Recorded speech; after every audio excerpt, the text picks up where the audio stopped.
Jakiś czas temu myślałem nad tym, czy da się wskazać jednego najlepszego zawodnika MMA z każdego kraju na świecie. Początkowo ten pomysł wydał mi się wyjątkowo trudny i czasochłonny, dlatego go porzuciłem. Jednak ciekawość w tej kwestii nie dawała mi spokoju. Coraz częściej zastanawiałem się, kto jest najlepszym zawodnikiem tego czy innego kraju. Czy dany naród może pochwalić się legendą pokroju Joanny Jędrzejczyk, czy może ich największy wojownik w historii nigdy nie opuścił lokalnej sceny. Zastanawiałem się, jak ten czy inny kraj wypada na tle reszty świata. Dlatego finalnie postanowiłem to sprawdzić, a wynikami oczywiście podzielić się z wami na kanale. W tym filmie wskażę jednego najlepszego zawodnika lub zawodniczkę z każdego kraju. Opowiem krótko o ich osiągnięciach i rekordach, a na końcu przypiszę ich do odpowiedniego tieru. Żeby film nie trwał kilku godzin, podzieliłem go na części. W tej skupimy się na Europie, a jeśli materiał przypadnie wam do gustu, w przyszłości pojawią się kolejne kontynenty.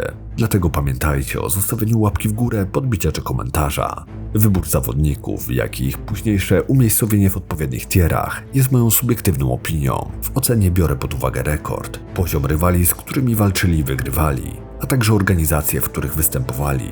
Idąc tokiem myślenia, że zawodnik, który stoczył 10 walk w UFC z rekordem 5-5 jest w moich oczach lepszy niż zawodnik z rekordem 20-0, który nigdy nie walczył w dużych organizacjach i nabijał zwycięstwa na ogórkach. Ważna uwaga, wybierałem wyłącznie zawodników urodzonych w danym kraju. Dla przykładu Aleksander Wolkanowski, mimo macedońskich korzeni, nie może być najlepszym zawodnikiem Macedonii, ponieważ urodził się i wychował w Australii. Tak samo zawodnicy z Rosji czy Afryki, którzy wyemigrowali do krajów europejskich i walczą pod ich flagą, nie są brani pod uwagę przy wyborze dla tych państw. Oczywiście zostaną uwzględnieni przy kraju, w którym się urodzili. Uważam, że jest to najbardziej uczciwe podejście, zwłaszcza, że część zawodników reprezentuje dany kraj wyłącznie z powodów politycznych.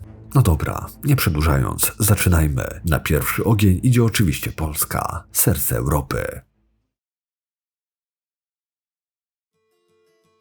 Mimo ogromnego szacunku do Jana Błachowicza i jego osiągnięć, mój wybór padł na Joannę Jędrzejczyk. Nie tylko pierwszą polską mistrzynię UFC, ale również pierwszą biało-czerwoną w Hall of Fame organizacji. Asia nie tylko zdobyła pas, ale przez kilka lat dominowała kategorię słomkową, 5-krotnie broniąc tytułu mistrzyni. Joanna Jędrzejczyk zasłynęła z fenomenalnej stójki i niezwykle brutalnego, jak na kobiece MMA, stylu walki. JJ jest również współautorką najlepszej kobiecej walki w historii MMA. W samym UFC stoczyła 15 walk, wygrywając 10 z nich. Jeśli przegrywała, to wyłącznie z mistrzyniami. Mimo przeciętnej końcówki kariery, JJ to absolutna legenda. Śmiało można ją stawiać wśród gołtów kobiecego MMA, dlatego Joanna Jędrzejczyk trafia do S-tieru.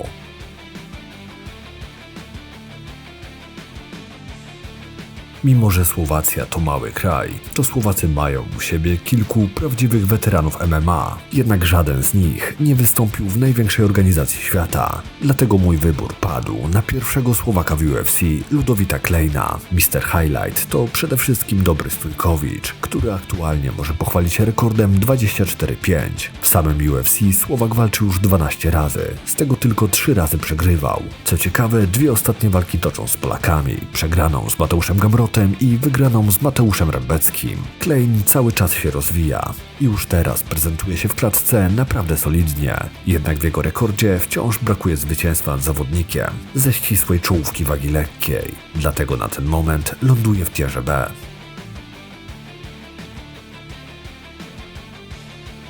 Iży Prochazka, czeski samuraj, to oczywisty wybór, jeśli chodzi o ten kraj. Prochazka to były mistrz organizacji Rising i UFC w wadze półciężkiej. Prawdziwe ucieleśnienie chaosu w walce. Jego szalony styl, ostre wymiany i całkowity brak kalkulacji ze strategicznego punktu widzenia wydają się nie być najlepszą taktyką, a jednak jego wyniki mówią zupełnie co innego. Irka na chwilę obecną może pochwalić się rekordem 32 zwycięstw, 5 porażek i 1 remisu. W samym UFC ulegając wyłącznie Poatanowi, Aleksowi Perejrze. Mistrzostwo w największej organizacji świata, a także niezwykle widowiskowy styl walki i wybitna umiejętność do nokautowania sprawiają, że nie mogą umieścić Irki nigdzie indziej niż w tierze S.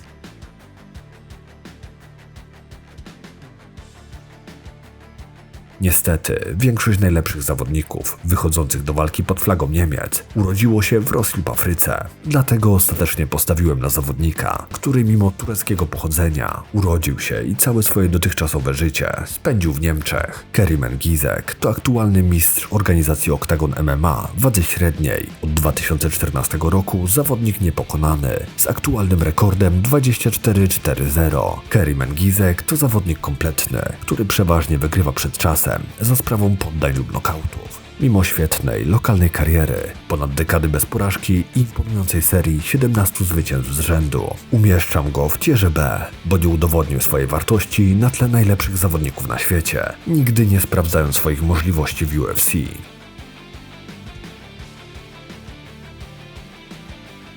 Holandia to kraj, który przez wiele lat był kolebką dla najlepszych kickbokserów i tajskich bokserów w Europie. Nie brakuje tu również doskonałych zawodników MMA lub takich, którzy z sukcesami łączyli oba te sporty. Przez dłuższą chwilę wahałem się między dwoma zawodnikami. Aktualnym numerem 9 w wadze średniej w UFC, RDR, a pionierem mieszanych sztuk walki, Basem El Wapo Rutenem. Ostatecznie postawiłem na El Wapo. Bas Rutten to jeden z pierwszych zawodników MMA w historii tego sportu, który zaczynał jeszcze w organizacji Pancrase. Holender skończył karierę z rekordem 28 zwycięstw, 4 porażek i 1 remisu, niesiony serią 21 wygranych z rzędu. Mimo że w UFC znalazł się dopiero na końcu kariery i stoczył tam jedynie 2 walki, to udało mu się nawet zdobyć pas, pokonując Kevina Randlemana, na zawsze zapisując się w historii jako legenda i pionier tej dyscypliny. Dlatego bez zawahania dodaję Basa Ruttena do tieru S.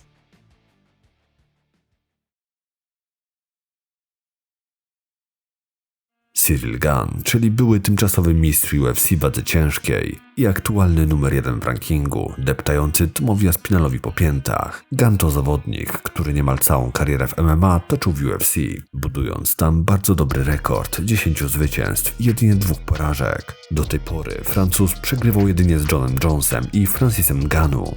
Ciryl Gane to solidny fighter z papierami na mistrza. Na ten moment zawodnik z tieru A.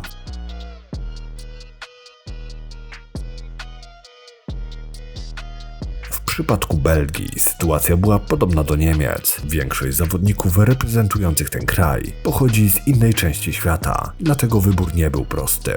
Ostatecznie padło na Tareka Saffiedine, urodzonego w Belgii zawodnika, który zakończył karierę w 2017 roku z rekordem 16-7. Posiadający czarny pas w brazylijskim jiu-jitsu i czerwony pas w taekwondo, Saffiedine występował w kilku dużych organizacjach, a nawet UFC, do którego dołączył jako mistrz Strikeforce w wadze półśredniej.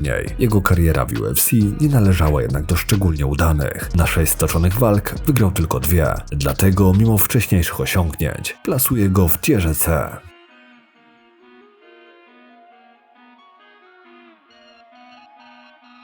W przypadku Szwajcarii nie ma zbyt dużego wyboru. Zawodnikiem, który zdecydowanie wbija się ponad resztę, jest Volkan Oezdemir, znany fanom jako No Time. Oezdemir to były pretendent do pasa UFC w wadze półciężkiej, który po dobrym starcie w organizacji uległ walce o tytuł Danielowi Cormierowi. Mimo że Szwajcar, legitymujący się rekordem 21-8, przeplata zwycięstwa z porażkami, to od lat kręci się w najlepszej 15 kategorii półciężkiej, a w samym UFC może pochwalić się rekordem 9-7. Jeśli wygrywa, to głównie przed czasem. Jeśli przegrywa, to przeważnie decyzją sędziów. Volkan Oezdemir to dobry zawodnik, który jednak nie zdawał testu w najważniejszych walkach w karierze. Dlatego ostatecznie umieszczam go w tierze B.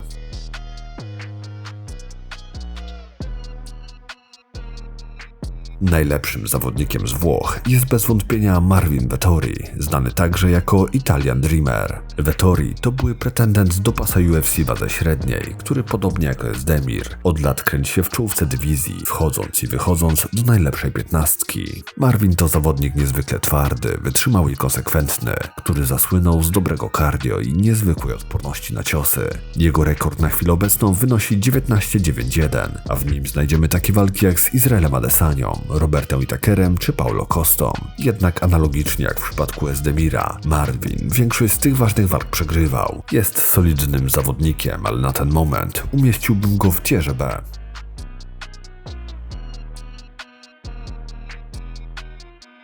W przypadku Hiszpanii wybór był prosty.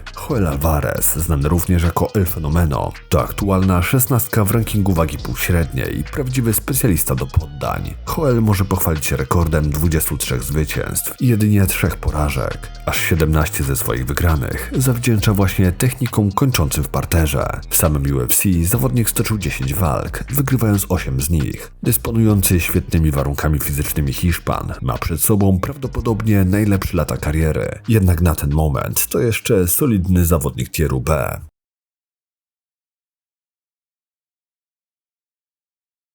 W przypadku Portugalii wybór był mocno ograniczony. Najlepszym zawodnikiem z tego kraju wydaje się być André Fialho, jeden z nielicznych, którzy mieli okazję urodzić się w Portugalii i rywalizować w UFC. Niestety w przypadku André z marnym skutkiem. Fialho to przede wszystkim agresywny stójkowicz, wyznający zasadę ubij lub zostań ubity. Większość zwycięstw odnosił przez knockout, tak jak zresztą i większość porażek. Aktualnie jego rekord wynosi 16-9, a zawodnik jest po serii 5 porażek przed czasem. Jest jednopłaszczyznowy i ciężko będzie mu się podnieść po tak fatalnej serii. Mimo wszystko udało mu się wygrać 4 walki w Bellatorze i 2 w UFC, dlatego umieszczam go w tierze C.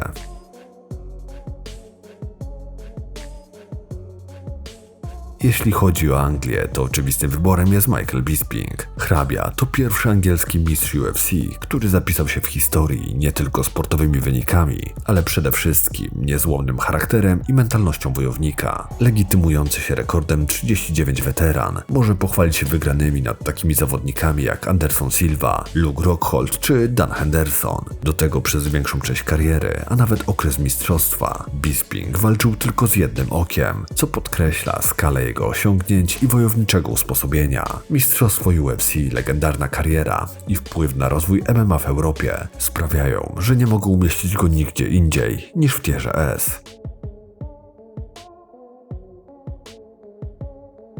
W przypadku Irlandii nie ma nawet nad czym się zastanawiać. Oczywistym wyborem jest Conor McGregor, podwójny mistrz i największa gwiazda w historii tej dyscypliny. The Notorious to zdecydowanie najpopularniejszy zawodnik w historii całego MMA, ale również sportowiec, który jako pierwszy sięgnął po podwójne mistrzostwo UFC. Jego charyzma, a przy tym spektakularny styl walki uczyniły go ponadczasową legendą. Conor może pochwalić się rekordem 22-6. Niezależnie od towarzyszących mu w ostatnich latach kontrowersji, jego wpływ na popularność MMA jest nie do ocenienia. Podwójne mistrzostwo UFC i status największej gwiazdy sprawiają, że Conor McGregor bez wahania ląduje do tieru S.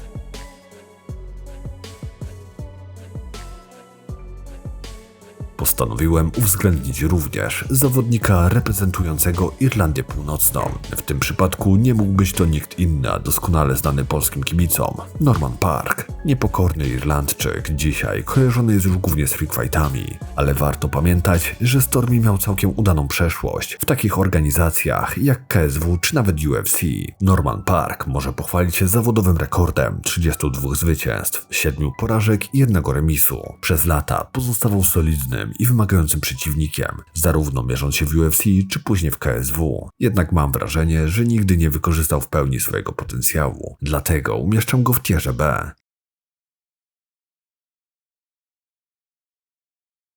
W Szkocji padło na byłego pasterza i aktualnie najlepszego szkockiego zawodnika w UFC, Chrisa Duncana, legitymującego się rekordem 15-2. The Problem to twardy i agresywny fighter, który słynie z presji i fizycznego stylu walki. W życiu przeżył piekło, dlatego w UFC nie ma kryzysu, z którego nie mógłby się podnieść. Zarówno w stójce, jak i parterze prezentuje wszechstronne umiejętności, ale choć już teraz wydaje się być mocnym zawodnikiem, to ma za sobą kilka naprawdę bliskich walk, a największe wyzwania wciąż wydają się być przed nim. Dlatego na ten moment umieszczam go w tierze B.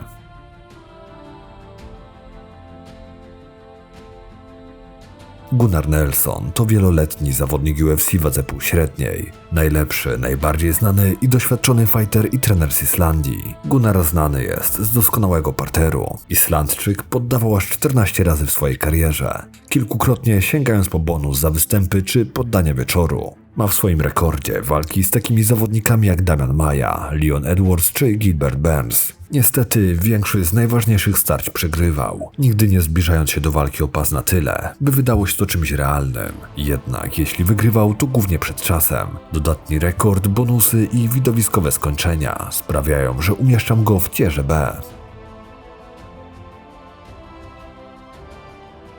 Najlepszym duńskim zawodnikiem wydaje się być Nicolas Dalby. Danish Dynamite to doświadczony zawodnik UFC w wadze półśredniej z rekordem 24 zwycięstw, 6 porażek i 1 remisu. Cechuje go dobre cardio, a także odporność psychiczna i fizyczna. Nigdy nie przegrał przed czasem, a ostatnio, ku zaskoczeniu większości ekspertów, pokonał klubowego kolegę Islama Makhachewa, o dziwo dominując go w zapasach. Co ciekawe, Dalby jest jednym z niewielu zawodników, którzy zostali zwolnieni z UFC, a mimo to udało im się tam wrócić w przyszłości. Choć brakuje mu w rekordzie spektakularnych zwycięstw nad czołówką, to od lat jest pewnym punktem europejskiej sceny MMA, dlatego wrzucam go do tieru B.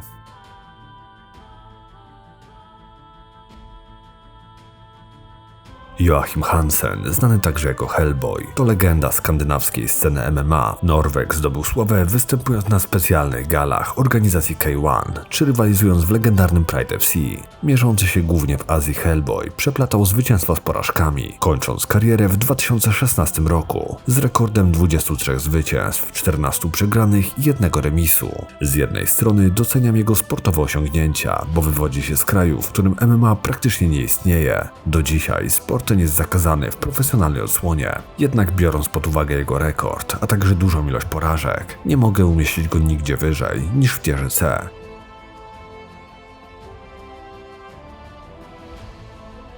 Najlepszym szwedzkim zawodnikiem jest oczywiście Alexander Gustafsson. Mauler to nie tylko pretendent do pasa UFC w wadze półciężkiej, ale również współautor kultowych walk z Johnem Jonesem czy Danielem Cormierem. Rekord Gustafssona może nie jest idealny, bo wynosi 18 zwycięstw i 8 porażek, ale to właśnie Szwed jako pierwszy obnażył braki Johna Jonesa, sprawiając, że potwór w postaci Amerykanina w końcu wydał się ludzki i możliwy do pokonania. Doskonała stójka, upór i odwaga w klatce uczyniły go ikoną europejskiej sceny MMA. Jednak nigdy nie zdobył pasa, dając bliskie, ale jednak przegrane walki z najlepszymi zawodnikami. Dlatego ostatecznie uznałem, że umieszczę go w tierze A.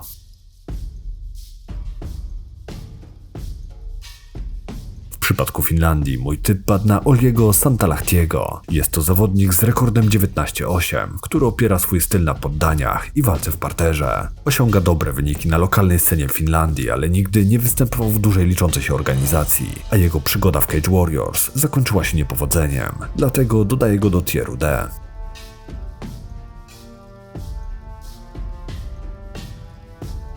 Jeśli chodzi o Estonię, postawiłem na Denisa Smoldarajewa, zawodnika wagi ciężkiej z rekordem 18-13. Denis to były pretendent do pasa organizacji M1, którego nie udało mu się zdobyć, zostając wówczas pokonanym przez Marcina Tyburę. Denis to zawodnik organizacji ACA i dawnego ACB, który przeplata szybkie wygrane z jeszcze szybszymi porażkami. Zawodnik niebezpieczny, ale daleki od topowych zawodników wagi ciężkiej na świecie, a nawet w Europie. Dlatego umieszczam go w tierze D.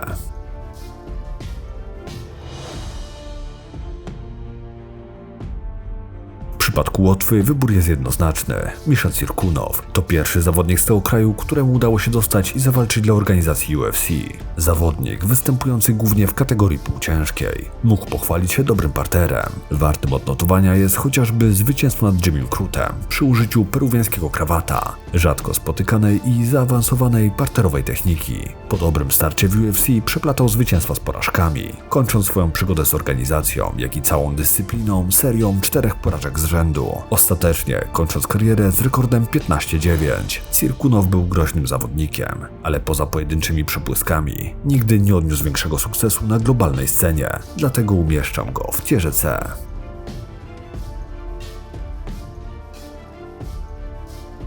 W Litwie, podobnie jak w Łotwie, postawiłem na pierwszego zawodnika z tego kraju, któremu udało się dołączyć do UFC. Mowa tu oczywiście o bałtyckim gladiatorze, czyli Modestasie Bukauskasie. Litwin z rekordem 19-6 zajmuje aktualnie 15 miejsce w rankingu kategorii półciężkiej w UFC. Modestas stoczył w organizacji 11 walk, z których w 7 przypadkach wychodził zwycięsko. Były mistrz organizacji Cage Warriors niesiony jest aktualnie serią 4 zwycięstw. Z walki na walkę, stając się coraz bardziej znaczącym nazwiskiem w organizacji. Na ten moment jednak wciąż pozostaje solidnym zawodnikiem tieru B.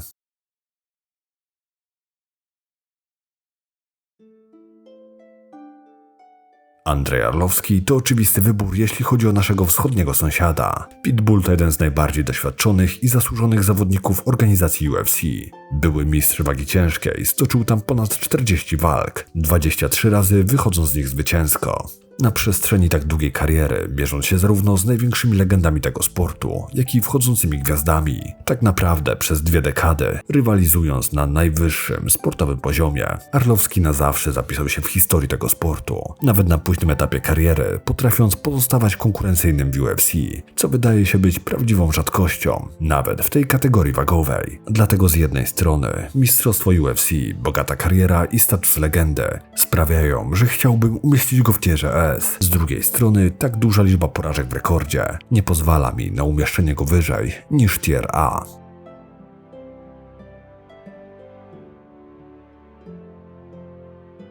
Co do Ukrainy, zastanawiałem się między aktualnie cieszącym się popularnością i mającym ogromny potencjał Jarosławem Amosowem, a legendą tego sportu i Chorem Wowczanczynem. Ice Cold to jeden z prawdziwych pionierów MMA. Zawodnik pierwsze walki toczył już w 1995 roku, w czasach, gdy ta dyscyplina dopiero raczkowała. Między 1996 a 2000 rokiem Ukrainiec pozostawał niepokonany, wygrywając w ciągu 4 lat zawrotne 36 walk. Między innymi na galach Valetudo, czy pierwszych wydarzeniach legendarnego Pride FC.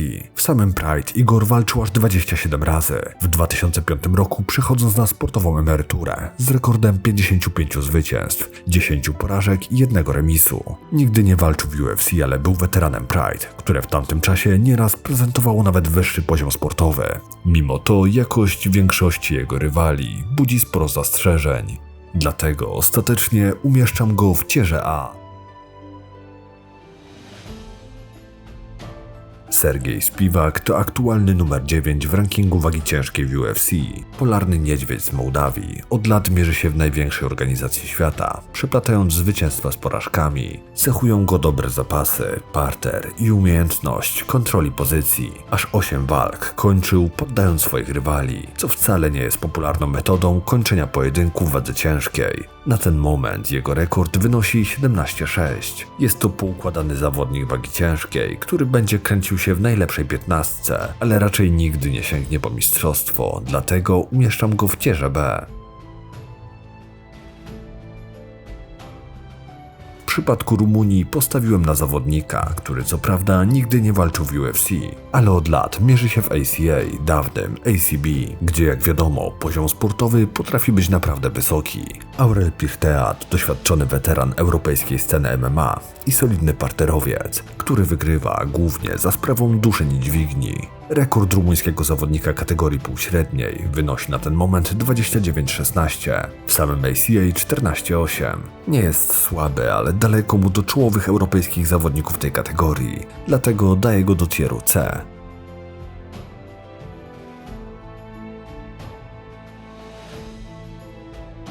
Najlepszym zawodnikiem MMA w historii Bułgarii jest aktualny zawodnik wagi ciężkiej w UFC, Blago Iwanow. Bułgar z rekordem 19-7 to były mistrz World Series of Fighting, który dołączył do UFC w 2017 roku. Od tego czasu tocząc w organizacji 8 walk, z tego jedynie 3 zwycięskie. Blagoj doskonale radził sobie w mniejszych organizacjach, jak chociażby Bellator, ale UFC udowodniło, że daleko mu do najlepszych zawodników MMA na świecie. Dlatego umieszczam go w tierze C.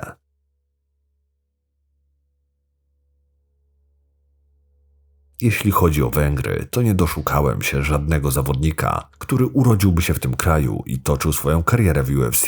Dlatego mój wybór padł na Adama Borika, solidnego zawodnika wagi piórkowej, który aktualnie jest zakontraktowany w PFL-u i ma za sobą udaną karierę w Bellatorze. Węgier to kompletny, poukładany zawodnik, legitymujący się na obecną chwilę rekordem 20 zwycięstw i jedynie 3 porażek. Wydaje się być mocnym zawodnikiem, ale w jego rekordzie brakuje znaczących globalnie nazwisk. Co prawda udało mu się wygrać z kilkoma fighterami z przeszłością w UFC, ale żaden z nich nie był tam nikim ważnym. Dlatego mimo dobrego rekordu plasuję go w tierze C, bo trudno oszacować jego prawdziwy poziom. W przypadku Austrii postawiłem na Aleksandra Rakicia, człowieka co prawda serbskiego pochodzenia, ale w odróżnieniu od większości zawodników reprezentujących Austrię, Rakić urodził się w Wiedniu i tam też się wychował. Aleksander Rakić to aktualny numer 16 w rankingu kategorii półciężkiej w UFC, który może pochwalić się rekordem 14 zwycięstw i 6 porażek. Twardy, dysponujący dobrymi warunkami fizycznymi i dobrze poukładany zawodnik wszedł do UFC z przytupem, budując serię 4 zwycięstw. Po kilku kolejnych pojedynkach w organizacji jego drogę na szczyt zatrzymał Jan Błachowicz, w walce z którym Rakić doznał kontuzji nogi. Od tego czasu zawodnik przegrał 3 kolejne walki z głównego pretendenta, stając się zawodnikiem poza topową 15. Na jego obronę muszę jednak powiedzieć, że 3 z jego 4 ostatnich rywali w organizacji to byli mistrzowie UFC. Dlatego mimo słabego okresu umieszczam go w tierze B. Słowenia nie ma zbyt wielu liczących się na rynku zawodników, dlatego mój wybór padł na Mirana Fabiana, zawodnika organizacji FNC.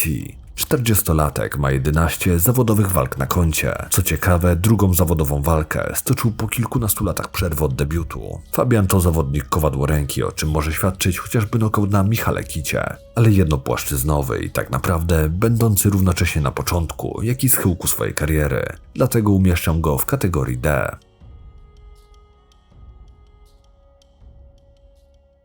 Tu wybór mógł być tylko jeden, oczywiście Mirko Filipowicz Krokop. Legenda Pride FC, były mistrz Pride Grand Prix w wadze ciężkiej i jeden z najbardziej ikonicznych strikerów z początków tej dyscypliny. Lewe kopnięcie na głowę w wykonaniu Chorwata przeszło do historii, a jego kultowy pojedynek z Fiodorem przez lata uznawany był za jedną z najlepszych walk w historii wagi ciężkiej. Chociaż jego przygoda w UFC była krótka i nie tak spektakularna jak ta na japońskich ringach Pride, to i tam Krokop stoczył kilka pamiętnych wojen. Legendarny zawodnik z Chorwacji zakończył swoją karierę z rekordem 38 wygranych, 11 porażek i 2 remisów. Aż 28 razy posłał swoich rywali na deski. Do tego, co warto odnotowania, jako jeden z nielicznych tak naprawdę odszedł w chwale, niesiony serią 10 wygranych z rzędu. Dlatego oczywistym wyborem w jego przypadku jest tier S. Mirsad Baktic to co prawda drugi Bośniak, który dołączył do organizacji UFC, ale za to poradził sobie w niej znacznie lepiej od swojego poprzednika. Mirsad to zawodnik kategorii piórkowej z rekordem 13 zwycięstw i 4 porażek, który w UFC stoczył aż 10 zawodowych walk, wychodząc zwycięsko z 6 z nich. Po dobrym starcie w organizacji i serii 4 zwycięstw przyszła weryfikacja z rąk Josha Emmeta, a następnie 2 kolejne porażki, po których zawodnik zakończył karierę. Mimo wszystko udało mu się dostać do UFC i znaczących walk w dość mocno obsadzonej kategorii wagowej, dlatego umieszczam go w tierze C. Ciężko było wskazać najlepszego zawodnika z Czarnogóry. Przez chwilę zastanawiałem się nad znanym wszystkim Waso Bakociewiciem, ale jego rekord i kariera, mimo że długa i bogata w różne doświadczenia, jest raczej przeciętna i na całej długości naznaczona porażkami.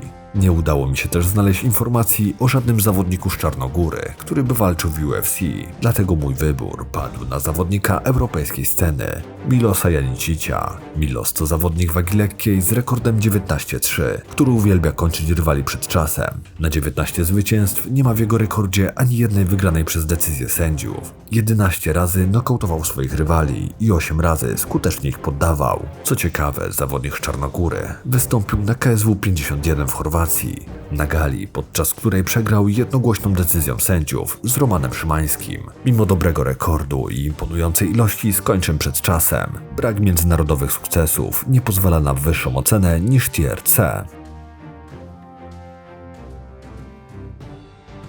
Najlepszym zawodnikiem w Albanii jest Florim Zendeli. Florim to mistrz PFL-a i National Fighting Championship w wadze półśredniej. Albańczyk to wciąż młody i dobrze rokujący zawodnik z rekordem 11-1, który być może w przyszłości trafi nawet do UFC.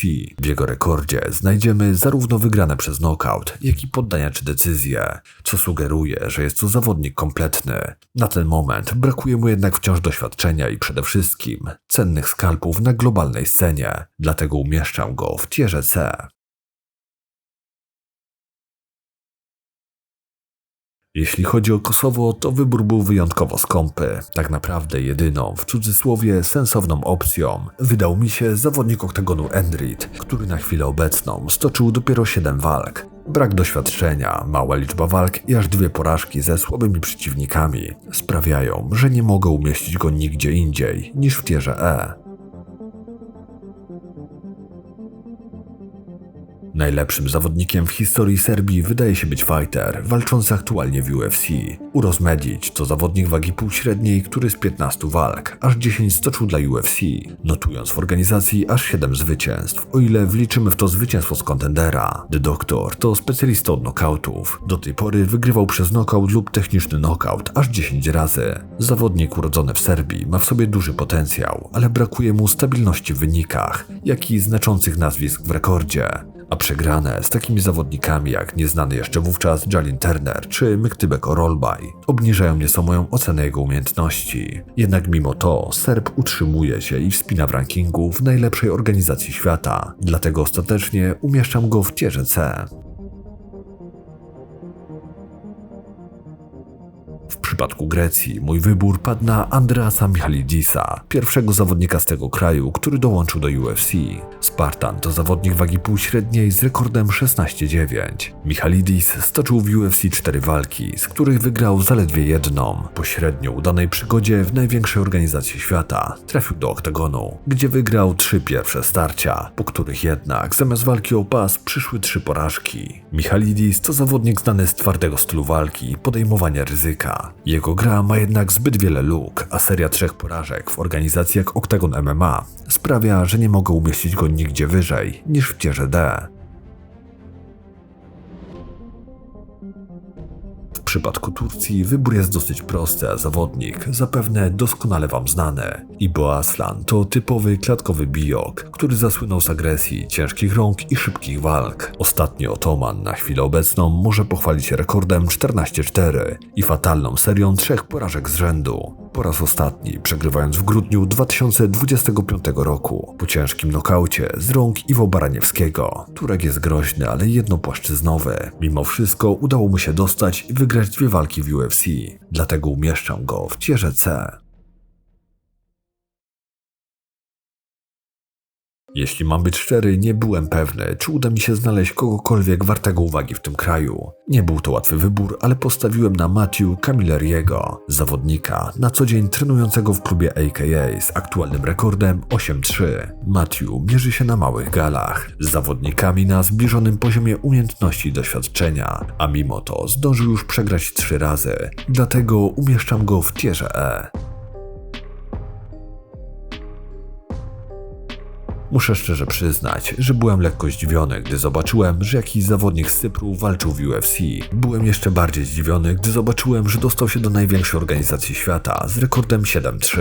Wcześniej 3-krotnie ulegając początkującym fighterom na małych europejskich galach. Haralampos Grigoriu wdarł się do UFC w minutę, wygrywając walkę na kontenderze. Jednak po tak dobrej zapowiedzi przyszła szybka weryfikacja w postaci 2 porażek. Od tego czasu cypryjski wojownik nie pojawił się w klatce.